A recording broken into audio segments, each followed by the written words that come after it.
Isang mapagpalang hapon sa ating lahat, mga kapatid natin sa pananampalataya kay Kristo ng mga Seventh-day Adventist believer. Tayo po ay nagpapasalamat sa Diyos sa pagkakataong ito na muli ay atin pong makapag-aaralan ang part 2 ng Daniel or the Book of Daniel. No?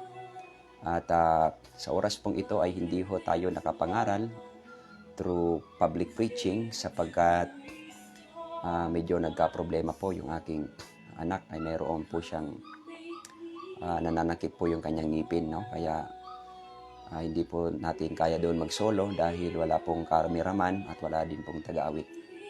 Kaya idalangin po ninyo ang aking family na gumaling agad yung aking panganay na anak, ang kanyang ngipin, nang sa gayon ay makapagpatuloy po tayo sa ating pangangaral through public preaching. At bago po tayo tuluyan na magpasimula, nais ko lamang pong batiin. Una, si Nanay Richie Marasigan at gayon din kay Sister Alma at kay kapatid na Danilo M. Susano at kay Jen Rose Coresma. At binabati ko rin po si Sister Maria Delia Banyadera Barnido at gayon din kay Sister Nani Padrakila Rabino. At sa atin pong mga tita na sina Tita Mela Los Bartolome, Tita Agnes Santos, kay Tita Florence Bautista, at gayon din kay Tita Mena Ronas at kay Tita Nublisa Cruz. No? At siyempre po kay Tita Mena Ronas at kay Sister Maririna. Binabati po namin kayo ng isang mapagpalang hapon sa inyong lahat. At gayon pa man sa kapatid natin na nag-request ng topic na ito, si Brother Noel Salazar, kayo po ay aming binabati ng isang mapagpalang hapon. At gayon din kay Elder Jerry Igloso, no? Ngayon nanonood. Wala po tayo ngayong public preaching, Elder, no? Sapagkat yung aking pong panganay na anak, si Andy, ay nananakit po yung kanyang ngipin, no? Kaya idalangin natin na sa araw po ng bukas ay gumaling na po. At gayon pa man, binabati ko rin po pala si Kuya Sam Nazaret at Kuya Rolly. At gayon din kay Kuya Roy Nodo Primero, kay Sister Jemima Evans, no? Evangelista, at kay Sister Annabel Matsumoto. Binabati ko rin po si Kuya Sam, no? Nazaret. At sa lahat po ng care group na Nature's Lover, no? At bago po tayo tuluyan na magpasimula, mamaya babatiin po natin ang iba, ay tayo po muna siguro ay mananalangin. Okay, tayo po ay manalangin. O dakila naming Diyos, maraming salamat Ama sa hapon na ito, sa inyong pag-ibig sa lahat ng tao na mga nilalang sa balat ng lupa. Kami po ay dumadalangin sa inyo sa araw na ito. Ang inyong banal na espiritu nawa ang siyang gumabay sa bawat isa sa amin, lalong-lalo na po sa inyong abang lingkod, upang sa gayon ay aming maunawaan ang mga nilalaman ng aklat ni Daniel, upang sa gayon, Panginoon, ay mahanda kami sa aming pagsalubong sa aming Panginoong Hesukristo at gayon din sa aming pamumuhay bilang nag-aantay sa muling pagbabalik ng Panginoon sa sanlibutan na ito. At kung kami man ay nakagawa ng kasalanan na hindi naaayon sa iyong kalooban, nawa ay inyo po kaming mapatawad. Pagalingin niyo po ang aming mga may sakit nang naaayon lamang sa iyong kalooban. Salamat Ama sa pakikinig mo sa aming mga dalangin sa pangalan ng iyong anak na aming Panginoong Hesukristo. Amen. Okay, once again mga kapatid, dadako na po tayo sa ating dadako na po tayo sa ating pag-aaral sa mga oras na ito. Uulitin ko po, ito po ay part 2 or continuation sa aklat ni Daniel. Noong nakaraang Miyerkules or Huwebes ay atin pong tinalakay yung part 1 at yun po ay may kinalaman sa statue or the image na napanaginipan ni Haring Nebukadnezar. Ngayon dito po sa part 2, kaya nga yung ating pamagat ay pinamagatan natin na the beasts and the little horn, sapagkat yung pangitain or napaniginipan ni Daniel ay the same ang kahulugan doon sa aklat ng Daniel 2 na napanaginipan ng hari. Subalit sa aklat po ni Daniel 7 na yung mga beast na kanyang napanaginipan ay yung kahulugan, mga kapatid ko, ay the same. Subalit dito po ay niliwanag kung ano ang napaka-linaw or napaka-mahalagang mga sinasabi ng kasulatan. Kaya naman, I will encourage you this afternoon or morning sa inyong lugar or evening, sapagkat dito po ay mahahanda po ang ating mga sarili sa ating pamumuhay sa sanlibutan na ito. No? Sapagkat uulitin ko po, wala na pong darating pa na ibang kaharian bukod sa Papal Rome. Ang Papal Rome, siya po ang huling kingdom na maghahari sa balat ng lupa. At pagkatapos po dito, ang wakas ay darating, no? Ayon sa ating napag-aralan, yung 10 daliri ng mga paa na pinaghalo ng putik at bakal. Ngayon, sa aklat ng Daniel 7, sapagkat ito po ang sentro ng ating pag-aaral, ay muling nanaginip ang kapatid na Daniel. Subalit, ang kanyang napanaginipan, ito po ay hindi image, kundi mga beast, no? Mga beast or mga kakilakilabot na mga hayop. So kung kayo po ay may mga Bible, please open your Bible and the book of Daniel chapter 7 verses 1 to mahaba-haba po ito, no? Hanggang 25. Subalit atin pong kukunin yung mga mahalagang mga bagay. Una, sa verse 1 ay nanaginip ang ating kapatid na si Daniel ng mga hayop. At ito ay ang unang na kanyang napanaginipan ay sa verse 4 na ating mababasa ay ganito ang sabi. Ang unay gaya ng lion or leon na may mga pakpak ng agila.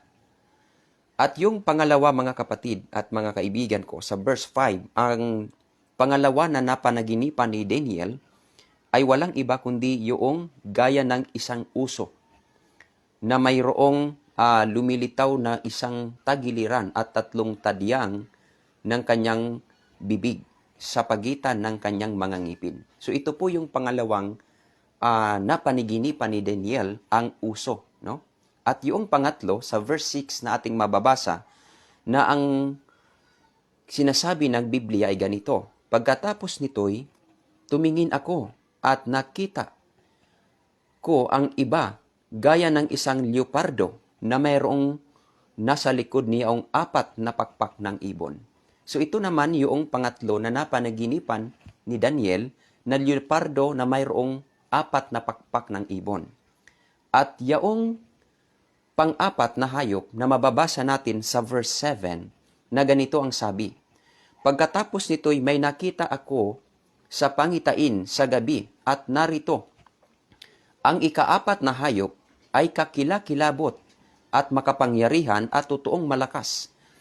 At may malaking ngipin na bakal na nananakmal at lumuluray at niyuyurakan ang kanilang mga paa ng nalabi. At kaiba sa lahat ng mga hayop sa mga nauna at siya'y mayroong 10 sungay. Ito pong pang-4 na hayop ay kakaiba po ito sa mga naunang hayop dahil siya po ay parang walang katulad na hayop, no? Kaya nga natawag kakaiba dahil yung kanyang ngipin ay bakal at mayroon po siyang 10 sungay. At aking pinagmamasdan sa verse 8, sabi ni Daniel, ang sungay na ito ay narito, sumibol ang isa, sa gitna ng mga yaon, ang ibang sungay, isang munti, na sa harap niya ay 3 ang mga unang sungay ay nabunot sa mga ugat. So pansinin natin na dito po sa 10 sungay, mayroong tumubo na isa. Ibig sabihin, 11 na. Tapos mayroong nabunot na 3 ang nabunot, kaya ang natira ay 8. No? Ibig sabihin, sa 10, mayroong isang na sumibol, 16, 11, tapos nawala yung 3, ang natira ay 8. Pero yung pang-8, maliit na sungay, ang sinabi ng talata. Subalit, itong maliit na sungay, sabi po ng talata, at narito, sa sungay na ito ay may mga mata, na parang mga mata ng tao, at isang bibig na nagsasalita ng mga dakilang bagay. So ano ba ito, Brother Jonald, no? Una, titingnan muna natin ang paliwanag or kahulugan ng mga hayop. Sapagkat uulitin ko po, no? Particular sa ating mga kaibigan na mga evangelical, particular na mga born-again Christians na mga ating mga kaibigan. Pagka ito'y kanilang nababasa na mga hayop, mga kakilakilabot, kanila itong ini-interpret sa kanilang sariling kaisipan na ito daw ay mga hayop na darating sa huling wakas, no? Pero hindi gayon ang sinasabi ng Biblia. Ang Bible ay nagpapaliwanag kung ano ang kahulugan mismo ng mga hayop na nakita sa pangitain. Kaya una, titingnan natin ang kahulugan ng hayop kung ano ito, no? Ayon sa Daniel chapter 7 verse 17, na dito po ay ipinakita ang kahulugan ng pangitain or ipinaaninaw ng Diyos kay Daniel ang kahulugan ng mga hayop o mga dakilang hayop na kanyang nakita. At ano ang sabi sa talatang 17 ng Daniel Kapitulo 7? At ang mga dakilang hayop na ito na 4 ay 4 na mga hari na babangon sa balat ng lupa. So ito palang hayop na nakita ni Daniel sa kanyang pangitain, ang kahulugan po pala mga kapatid ko ay walang iba kundi mga kaharian na maghahari sa balat ng lupa. So ang ibig sabihin, or sa madaling sabi, yung hayop, ang kahulugan ay kaharian. Kaya hindi na tayo, alam na natin kung ano ang kahulugan nito. Subalit mga kapatid, dito po tayo magdidiin or bibigyan natin ng punto ang mga talata na binabanggit sa aklat ng Daniel chapter 7 verse 25, no?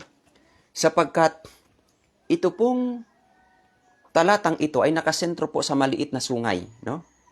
Maliit na sungay. Pero bago natin puntahan, nais ko lamang pong balikan kung ano po ang mga bansang ito, no? Sapagkat yung sungay naman, siya po ay mga hari na maghahari sa lupa, no? Sabi po ng talatang verse 24, no, ng Daniel 7, atin munang aalamin yung interpretation ng mga sungay. Ano ang sabi dito?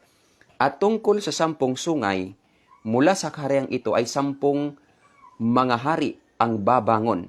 Ibig sabihin yung 10 sungay, mga hari ng kaharian. Okay? So ano ba ito or sino ba ito mga kapatid ko, no? So kung ating titingnan ang 10 sungay na ito'y nabanggit natin noong nakaraang araw na ating pag-aaral sapagkat ito pong 10 sungay, the same ang kanyang kahulugan sa 10 daliri ng mga paa. Nang matapos ang Medo-Persia, yung Roman Empire, matalo ng barbarian tribes, ay nahati po sa 10 kaharian ang Roma, no? 10 kaharian ang Roma, at ito po yung tinatawag na Alamani, yung unang sungay, pangalawa yung Burgardian, at saka yung Franks, tapos Lombards, Saxon, Civi, Visigoths, Heruli, Vandals, at Ostrogoths. Bali 10 na mga kapatid, no? Subalit sabi ng talata, nabunot yung isa, yung 3. Yung 3 na nabunot, walang iba kundi yung Heruli, Vandals, at saka Ostrogoths. Ngayon, Brother Jonald, saan ba tutubo or saan ba magmumula yung maliit na sungay, no? Siya po'y lalabas dito po sa Lombards, no? Itong Lombards, ang modern term niya po ngayon, ito po yung Italians, no? Kaya yung Italians, yung Italy sa atin ngayon, diyan po maglalabas yung maliit na sungay, yan po ay yung Vatican City, no? Maliit lang po na pero tinawag na Vatican City. Secret po yan ngayon. At bibihira lang po ang nakakaalam, pero yan po ay makapangyarihan sa panahong ito. At yan po nakaluklok ang papacy. Ngayon, babalikan natin. Itong Daniel chapter 7, nasabi po dito sa verse 25, ganito po ang kanyang karakteristik, no? Na ganito po ang kanyang karakteristik. At siya'y magbabadya ng mga salita laban sa katastaasan. Sino yung magbabadya, mga kapatid? Yung binanggit doon sa verse 8 ng Daniel 7 at dito sa verse 24 na sabi dito, at ang isa'y babangon kasunod nila at magiging kaiba kaysa sa mga una at kanyang ibabagsak ang tatlo. The same po siya doon sa verse 7 and 8. Verse 8 at saka yung verse 24. Parallel po siya. Kaya ang kanyang karakteristik dito po sa verse 25 na ano ang sabi? At siya'y magbabadya ng mga salita laban sa katastaasan. Yung word na magbabadya, ibig sabihin magsasalita po ng kalapastanganan sa Diyos. Ito po yung kanyang unang pagkakalanlan. At pangalawa, at kanyang lilipulin ang mga banal ng katastaasan. Pagka sinabing lilipulin, papatayin niya, papahirapan niya ang mga banal ng katastaasan ng Diyos. Ibig sabihin yung mga hinirang at mga lingkod ng Panginoon. Ito po yung kanyang pangalawang gagawin. At sa ating pagpapatuloy, at kanyang iisipin na babaguhin ang mga panahon at kautusan. Yung pangatlong kanyang karakteristik, kanyang iisipin. Bakit nilagay sa talata? Iisipin, sapagkat hindi niya mababago kailanman ang kautusan. At mayroon pong time period kung kailan po ito magaganap. Sabi dito ng talata, at sila'y magbibigay sa kanyang mga kamay hanggang isang panahon, mga panahon at kalahati ng panahon. Ano po ba ang kahulugan nito, Brother Junal? Ibig sabihin, itong maliit na sungay na mayroong bibig at mata na nagsasalita ng kalapastanganan at papatay sa mga hinirang ng Diyos at tatangkang babaguhin ang mga kautusan ay hanggang sa isang panahon, mga panahon at kalahati ng panganahon. Ano ba ito ang kahulugan, Brother Jonal? According sa Biblia, ang panahon sa aklat ng Ezekiel chapter 4 verse 6 ay nangangahulugan ito sapagkat ito, mga kapatid, sa panahon ni Daniel, ang kanya pong kalendaryo nito ay Jewish calendar, no? Kalendaryo ng mga Hudyo, at ang kalendaryo ng mga Hudyo is 30 days per month or 30 days each month. Walang 31, kagaya sa atin, walang ganon. So, kaya gagamitin natin kung ano ang dapat na i-calculate para makuha natin ang saktong bilang ng binabanggit sa aklat ni Daniel. Kaya gagamitin natin yung Jewish calendar or kalendaryo ng mga Hudyo na 30 days each month. So ngayon, yung isang panahon is equivalent to 1 year, no? Yung mga panahon, kasi plural, mga panahon is 2 years, kaya 3 years na. At yung kalahating panahon is half year, ibig sabihin 6 months, kaya 3.5 year, no? According to the Jewish calendar, ito po ay 1,260 days. Subalit ito po ay hula, according sa Ezekiel 4:6, kung hindi ako nagkakamali, ang isang araw ay katumbas ng taon. Kaya itong binabanggit sa hula ni Daniel, na isang panahon, mga panahon at kalahating panahon, is equivalent to 1,260 years or 42 months. Sa madaling sabi, itong sungay, maghahari lamang siya sa loob ng 1,260 years. Ito po ang panahon na siya ay magtatangka na babaguhin ang kautusan, magsasalita ng kalapastanganan sa Diyos, at gayunman, papahirapan at papatayin ang mga banal. Ito po yung time period na siya ay gagawa ng mga bagay na ito. Bakit ganito, mga kapatid, ang sinabi ng talata, no? Hanggang sa 1,260 years lang. Bakit? Sapagkat ito po'y nagsimula noong panahon ng 538 AD hanggang 1798, natapos po ang kaniyang pagsasalita ng kalapastanganan, natapos po ang kanyang pagpapatay ng mga hinirang, at natapos po ang kanyang pagtangka na babaguhin ang kautusan. Bakit or paano mo nasabi, Brother Jonal? Sapagkat after 1798 year, muling ibabalik ng Diyos ang tunay na aral through the Seventh-day Adventist believer, no? Through the Seventh-day Adventist believer, sapagkat bago nagkaroon ng Seventh-day Adventist believer, ito po ay sa dahilang mayroong tinawag na the Great Disappointment. Sa susunod ating pag-aaralan yan, mga kapatid ko, ano? Subalit hindi po dyan nakasentro yung ating pag-aaral. Bakit ko po nasabi na hanggang ganito lang period ang binabanggit ng hula ni Daniel? Dahil pagkatapos po nito, babalik po yung tunay na aral, hindi niya mababago, at yung mga pinagpapatay niya na mga hinirang ng Diyos at mga banal, ano ang mangyayari? Magiging malaya sila. At yung kanyang pag-claim, yung pagsasalita niya ng kalapastanganan ay matitigil ho. Bakit? After 1798, mga kapatid, hinuli po yung si Pope Pius VI, no?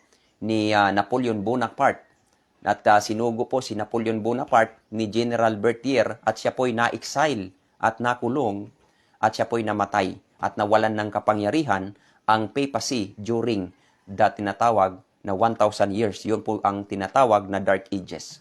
So kaya maliwanag at mga kaibigan ko na yung paghahari ng Papal Rome ay yun lang po hanggang natapos sa 1798. Pero mga kapatid, no? Baka sasabihin nyo, baka mali na yan, Brother Jonal, hindi gayon. Dahil maghaharing muli, no? Talakay na natin ito. Nais ko lamang pong banggitin na ngayon. Sapagkat ang karugtun po nito nasa Apocalypse chapter 17, no?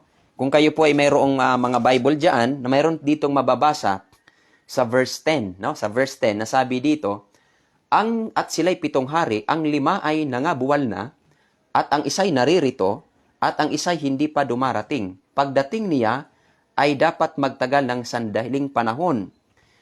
So, kung ating makikita dito, sa verse, saan na ba yun? Sa verse 11, banggitin natin, no?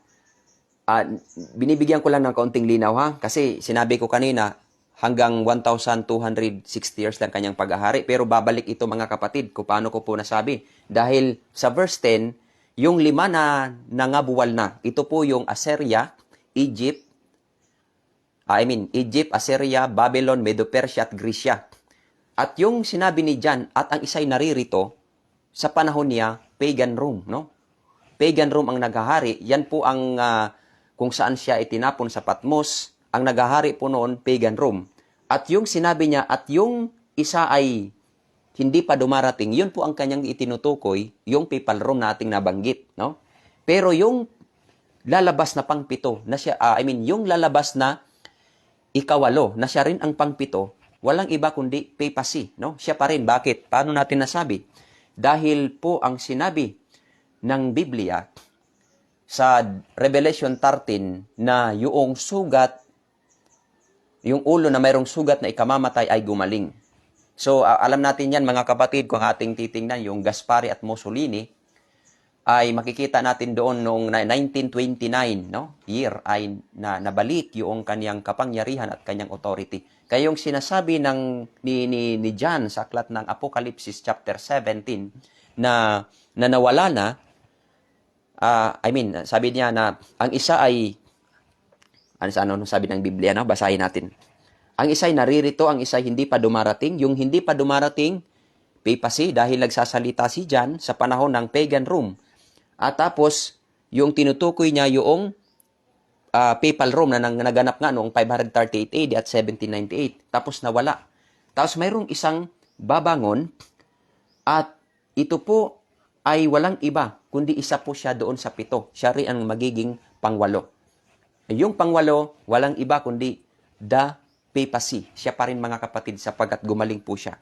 So, bagamat ito po yung Revelation, part 3 po natin yan pag-aaralan, babalikan natin yung Daniel chapter 7. Sapagkat, bakit natin ito pinag-aaralan, Brother Jonal?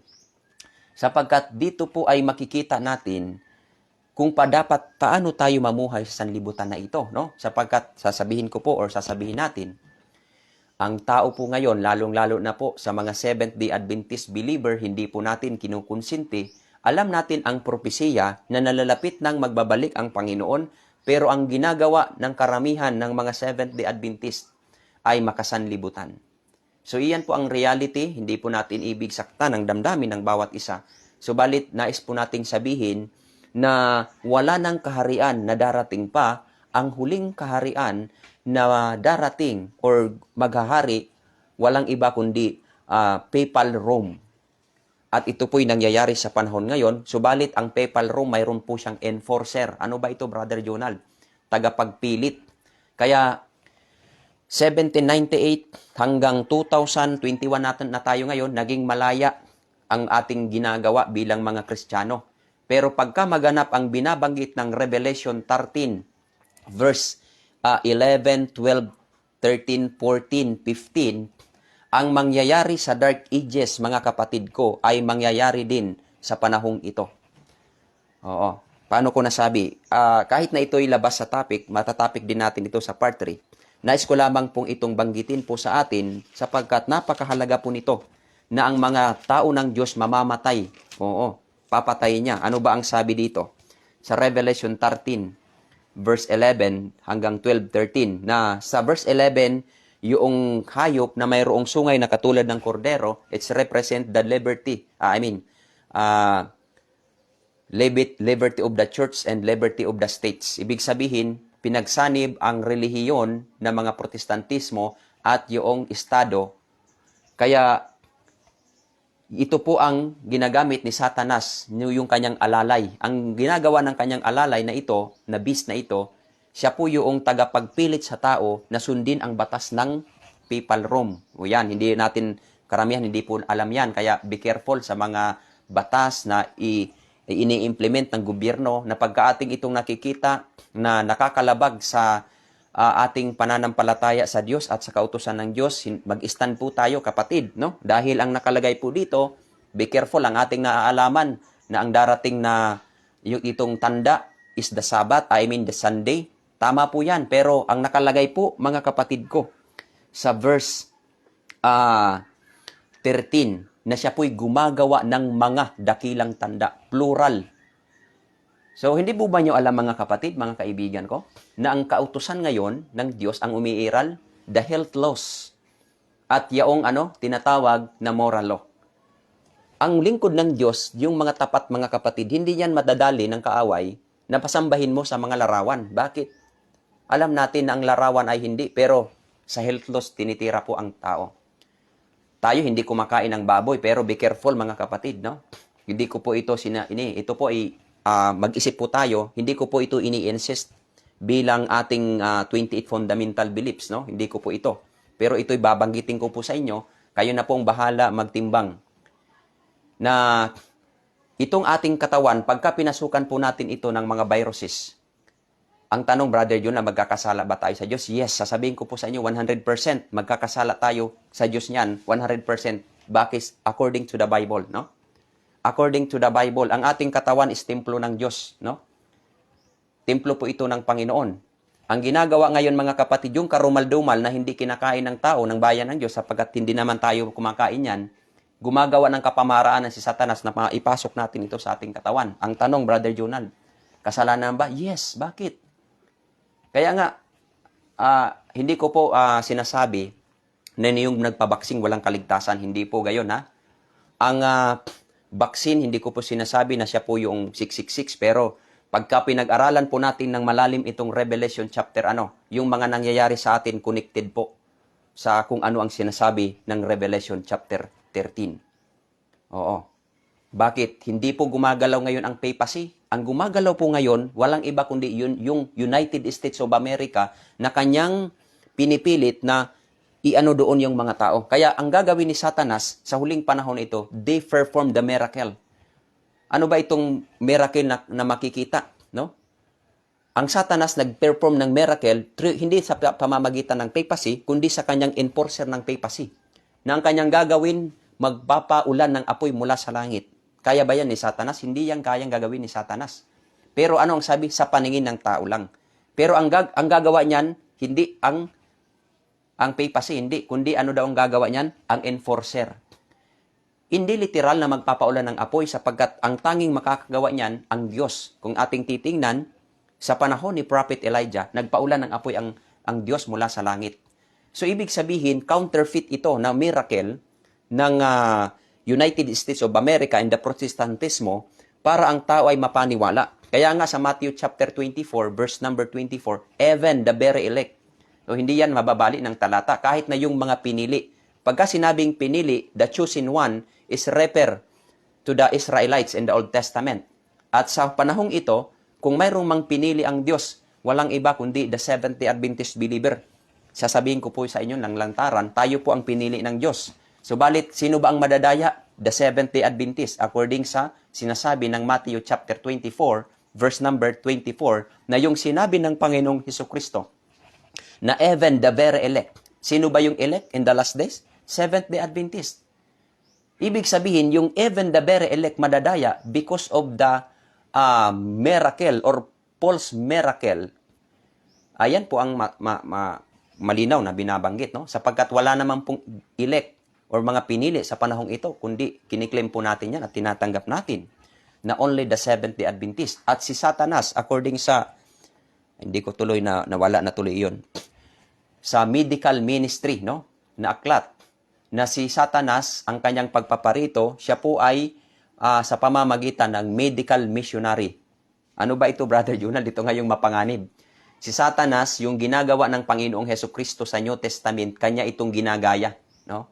Ang Panginoong Hesus nagpapagaling ng mga may sakit. Ganyan rin ang gagawin niyan sa panahong ito, no? Kaya nga yung mga very elect hindi sila magtataka na sa dyablo kasi yung ginagawa mabuti. Pero mga kapatid, counterfeit pala. Sa likod pala ay mayroong nangyayaring hindi maganda. Kaya nga ngayon mga kapatid, itong aking sasabihin, pagka ito po ay hindi matupad or hindi magkamali ako, ibig sabihin nagkasala ako sa Diyos. Pero I confident 100% na ito po'y revelation sa atin ng Diyos na hindi natin kayang unawain ito. At kahit na ako'y walang pinag-aralan, basahin lang niyo po ang Biblia, sapagkat yung nakalagay sa Revelation 13, verse 13, mga tanda. Ibig sabihin, hindi lang mga pong tumutukoy yan sa Sunday, pero kasama po yan ang Sunday, kasi ginamit na term, mga tanda, plural. At ano ang sabi sa verse 12? Gagawa ng larawan. At ang tao ay ipipilit na sumamba doon sa unang hayop na gumaling. So ang gagawin niya, itong second beast, yung the United States of America and the Protestantism, ang tao ay ipipilit. Ibig sabihin kanyang, ano bang ibig sabihin nito sa term? Na kanyang talagang pupuguson sa among term na sumunod sa batas ng papacy, yun ang kanyang gagawin. Pagka hindi ka sumunod, papatayin. Kaya ang mangyayari, sabi ko kanina, yung nangyayari sa during the Dark Ages, mangyayari din sa kapanahonan ito. Antay-antayin lang natin mga kapatid sapagkat ang pagbalik ng Panginoon, hindi natin alam.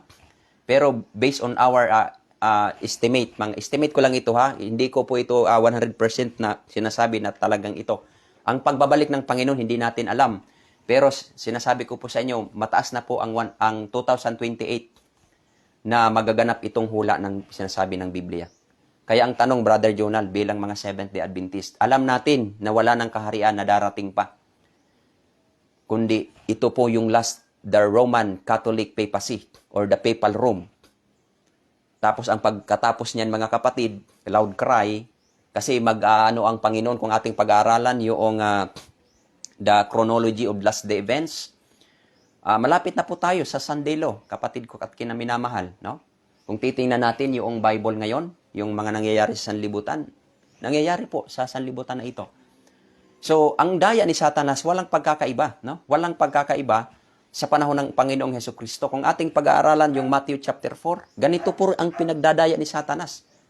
Kaya ang tao ngayon sa huling panahon, tiyak na ako'y naniniwala na yung last weapon ni Satanas, ang tao ibibigyan niya ng pera, no? Pero hindi ako 100%, ito po yung doktrina ng Seventh-day Adventist sa 28 Fundamental Beliefs. Hindi po ha, hindi ko po sinasabi.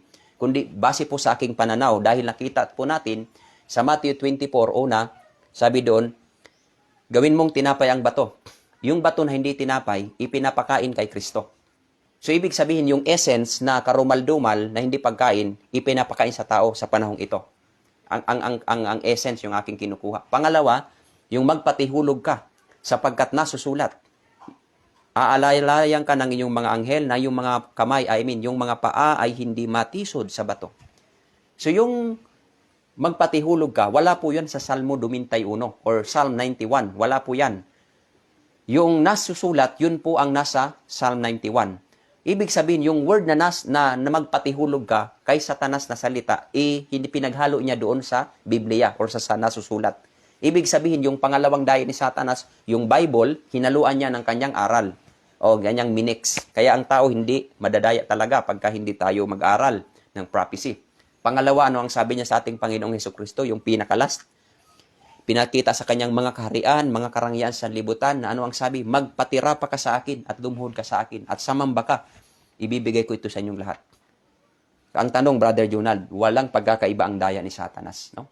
Kung ano ang daya niya doon sa Old Testament kay Adan at si Eva, Panginoong Hesukristo, gayon din ang mga daya ni Satanas sa panahong ito, mga kapatid.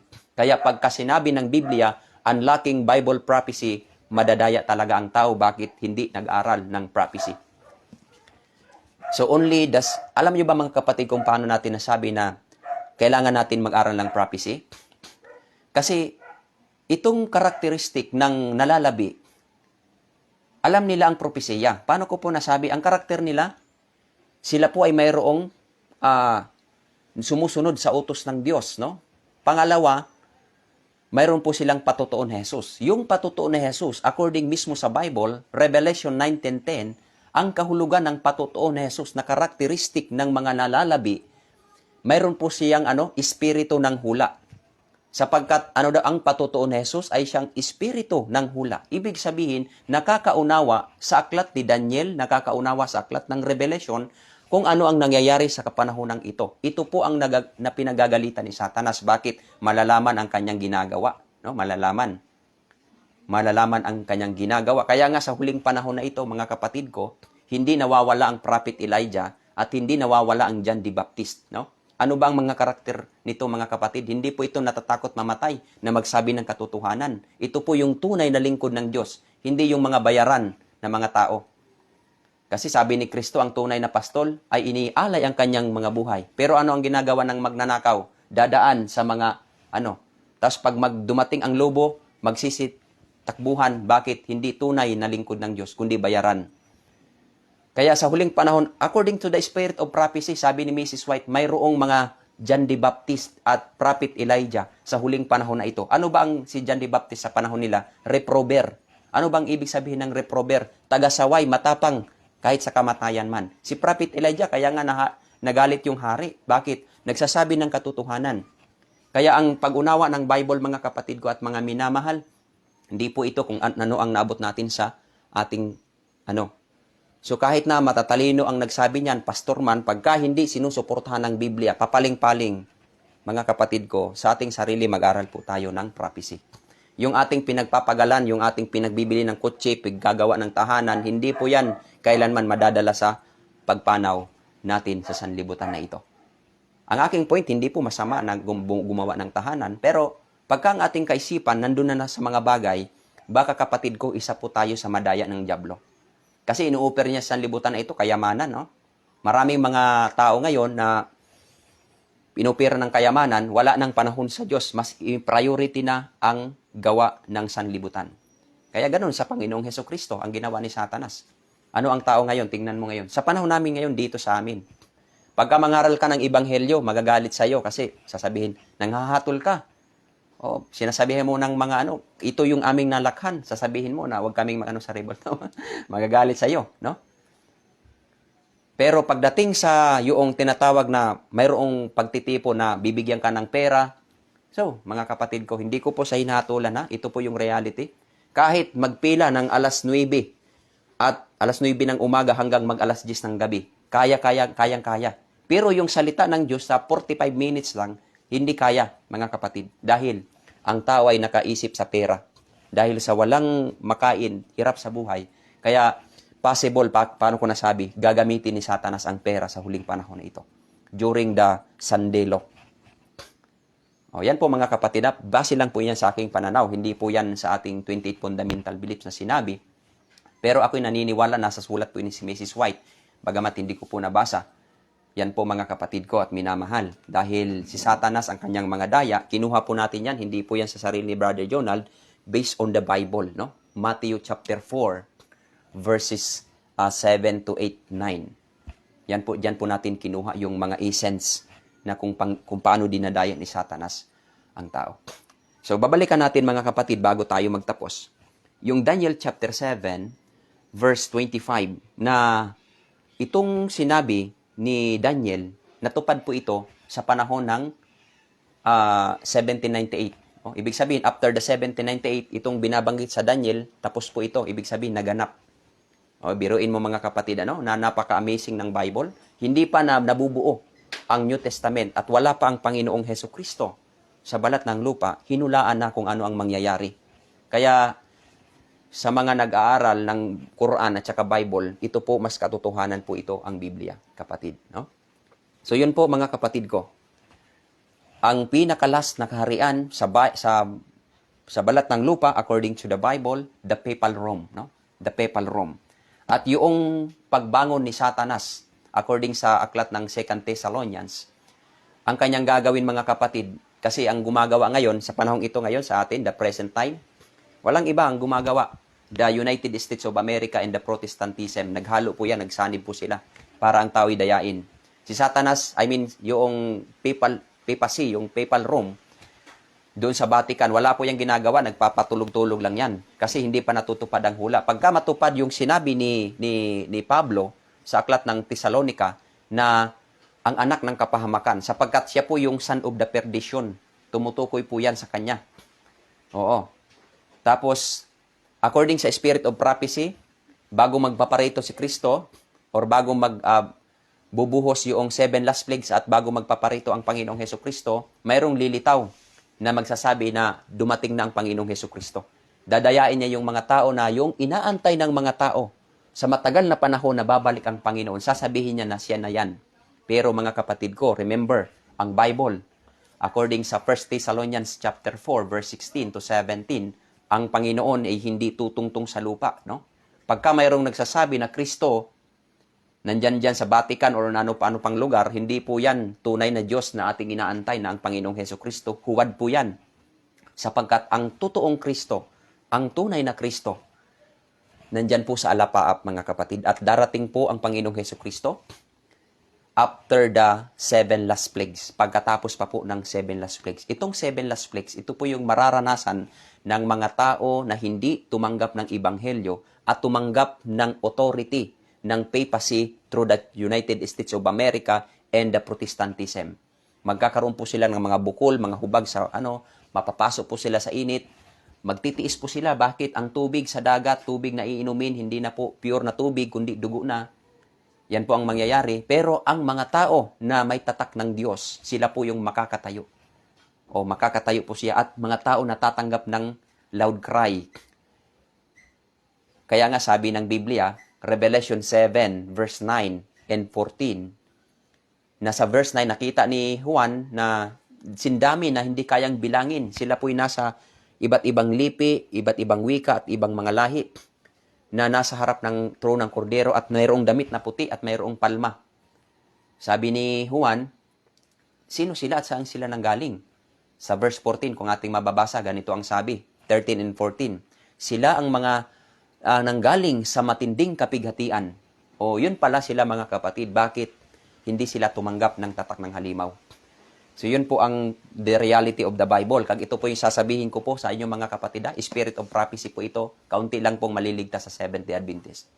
Yan po mga kapatid. Kaya kung gusto mong makasabay sa isa ka sa makakatayo, Revelation chapter 6 verse 17, ay araw-araw ang ating pong sarili, i-offer po natin sa Diyos. Iwasan natin yung mga bagay na hindi banal. Bakit? Yung matataktakan ang kanyang karakter, pinasakdal. So, hindi po ako may sabi nito, ha? Si Mrs. White ang may sabi nito.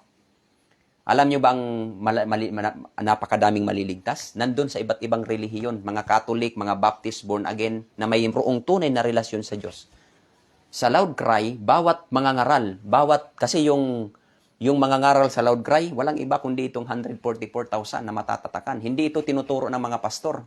Ang karamihan ngayon tinuturo, tayo. Kinukonsinti mga kapatid, pero ang katotohanan ng Biblia hindi sinasabi. Ang kalagayan ng church hindi sinasabi. Church of Laodicea, isusuka ng Panginoon. Bakit hindi yan ipangaral ng mga pastor kung tapat tayo ng mga magtuturo? At kung mahal natin ang ating mga kapatid, bakit hindi nyo ituro yan? Bakit? Dahil ba sa ano? So hindi gayon mga kapatid ko, no? Ang reality ng Biblia.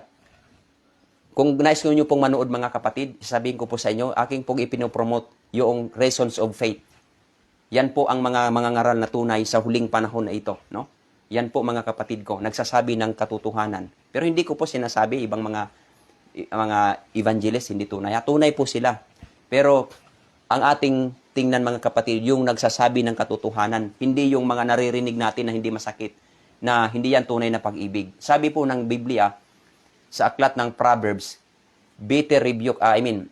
rebuke is better than secret love. Oo. Ang tunay na nagmamahal sa atin ay nagsasaway. Ito po yung Biblia, ang ating tagasaway, kaibigan. So kaya sa oras pong ito, kapatid ko at minamahal, yung ating kaisipan, wag na nating ituon sa mga bagay na makalupa. Bakit? Ako mamaya, hindi ko alam, mamayang gabi mamamatay ako. Ikaw, hindi mo alam, mamamatay ka mamayang gabi. Ang nakakatakot na pagka hindi tayo nagtunay na nagrepent sa Diyos, kahit na Adventist po tayo mga kapatid, mas mabibigat pa nga ang kalalagyan ng Adventist according sa Herald in Review na ating nabasa noon na yung Seventh-day Adventist mapupunta sa impyerno. Sino ba ito, Brother Jonal? Ito po yung mga tao nagmamataas na nagsasabi na kami ang mayroong liwanag, pero ang tanong, dinalakaran ba ito? Yan po mga kapatid ang katotohanan ng Spirit of Prophecy. Kaya kung kayo'y magalit sa akin, magalit kayo kay Sister White sapagkat siya po may sabi nito. Pinapaalam ko lang po sa inyo mga kapatid ko. Na ganyan ang kalagayan ng iglesia sa huling panahon. Walang nabanggit na mabuti ang Diyos. So ang layo na po ng ating naratingan. Pero yan po ang reality. So yan po mga kapatid ko ang ating pag-aaral. Sa part 3, dito po talaga ay makikita natin ang mga bagay sapagkat sa part 3, Revelation at saka Daniel.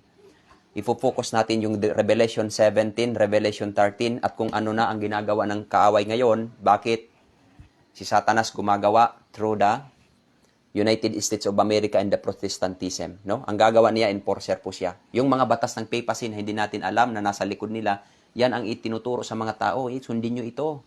Yan. Hindi alam ng mga tao, bakit nakafocus po tayo sa sandelo? Yes, tama ang sandelo, darating. Pero bukod sa sandelo, mga kapatid, sapagkat yan po ay isang tanda ng dyablo, mayroon pong mga tanda, plural, hindi tanda lang. Kaya be careful pagka ating maapektuhan yung ating faith sa Diyos, sapagkat yung kautusan ng Diyos, hindi lang po moral law. Ang kautusan ng Diyos, kasama po yung health laws, yung ating katawan. Yan po mga kapatid, kaya nga, kung ako'y tama ng virus, ay bahala na, kung mamatay man ako sa virus. Basta ang aking katawan, hindi ko po ito papasukan ng mga karumal-dumal. So, yan lang pong aking stand mga kapatid at mga kaibigan ko. Dapat tayo mag-stand kung ano ang sinasabi ng Biblia. Pagka hindi sinusuporta ng Biblia, ay nasa natin na po ang pagpili kapatid. No? Yan po ang aking pong sinasabi about sa Bible. Hindi ko po ito pinipilit na iyong paniwalaan. Ang aking lang po ngayon mga kapatid na ating pong bigyan ng ating kaisipan ng pagpili. Na pagka ang ating sinasabi ng mga pastor o kung anumang mga ngaral dyan na hindi suportado ng Biblia, ay iwaksi natin mga kapatid. Pagka sinusuporta ng Biblia, kahit masakit, tanggapin natin. Bakit? Yan po ang makakapagpabuti sa atin. Yan. So, ang atin pong itinuturo ngayon, ito po yung mga katotohanan ng Biblia na tayo po'y gumising sa huling panahon na ito dahil ang iglesia ng Diyos nakatulog. Matthew chapter 25, the parable of the 10 virgins, nakatulog. So yan po ang reality, kaya ating ginigising sa panahong ito dahil wala pong nangangaral ng pagigising. Ang tao ngayon, dahil po sa hindi na ginagamit ng tamang napasukan na ng political, mga ginagawa ng O, tingnan mo ngayon mga kapatid, higit pa sa sanlibutan ang ginagawa. So, yan po ang aking ibig sabihin, no? Hindi ako nagagalit, ha? Ang akin lamang pong sinasabi ang katotohanan sapagkat nasa huling panahon na po tayo. Kung atin pong gusto natin makapasok sa banal na bayan ng Diyos, hayaan natin na tayo baguhin ng Panginoon. Kasi yung repent, mga kapatid, tanggapin natin yung ating pagkakamali. Kasama po si Brother Jonal dyan. So, yun po mga kapatid ko at minamahal. Tanggapin natin ang katotohanan sa ating mga buhay. Okay, bago po tayo magtapos at bago tayo bumati, ang oras po ay alas 4:53, ay tayo po ay manalangin. O dakila naming Diyos, maraming salamat Ama sa inyo, sa inyong pagpapaalala sa amin bilang tao na kami po Panginoon ay nalalayo sa inyo. Tulungan kami na maging sakdal na tumulad ang aming mga karakter kay Shadrach, Meshach, Abednego at gayon din kay Job, Panginoon. Salamat po sa inyong mga salita sa huling panahon na ito. Bigyan niyo po ng kalakasan ang inyong mga hirirang na nagdadala o nagsasalita ng buong katotohanan at may tapang na Panginoon nawa ay maipahayag ng diwa ng katotohanan ng may buong katapangan. Ingatan niyo po ang inyong mga lingkod at kayo din sa mga kapatid namin na nakikinig sa mga oras na ito, Panginoon. Tulungan niyo po kami na maunawaan namin kung ano ang kalooban mo sa aming mga buhay sa pamamagitan ng iyong mga salita. Salamat po sa iyong pagmamahal sa lahat ng mga tao sa buong sanlibutan. Panginoon, ito pong aming buhay na sa iyo nanggaling, aming pong ipinagkakatiwala sa iyo, Ama. Salamat po ng marami at naway pagalingin mo po ang aming mga kapatid na may mga karamdaman, especially sa Kiambao family. Ama, salamat po sa mga oras na ito sa pangalan ni Jesus Christ na aming tagapagligtas. Amen. Okay, once again mga kapatid ko at minamahal, sa oras pong ito ay dadako po tayo sa ating pagbati. Sa mga kapatid lang na aking mabasa at kung hindi po kayo mabasa ay ako'y humihingi ng paumanhin sa inyo. Una po sa aking babatiin ay walang iba kundi si Brother Noel Salazar. Sa kanya po itong request, yung Daniel chapter 2, nilagyan po natin or atin pong kinintonyos, Daniel chapter 7. So binabati ko rin po si kapatid na Bage Claire Billones Esto at kay Kuya Carlos Amor Valladares. Ayan. So gayon din kay Jesse Flores, gayon din kay Rosalie Fortufa. Ayan. At kay kapatid na Mayo de Leon Loyola at kay kapatid na Brother Winfred Hilao. Ayan. Binabati ko rin po sa kapatid na Salvi Alet, kay Maria Delia Banadera Barnedo, at gayon din kay Eva Caños. Ayan. Binabati ko rin po si kapatid na Dedet Neri at kay kapatid na John Olgina at kay Eva Caños at kay Heart Suelweta Sunyo at kay kapatid na Eric Bores. Binabati ko rin po si kapatid na Rosalina Adong at kay kapatid na Jomer Torres Nuwan. At siyempre po, gayon din kay Tita Noblisa Cruz at kay Lutlot Arisgado Baldo. Ayan, umulan na. Inabutan na ng ulan. Ayan.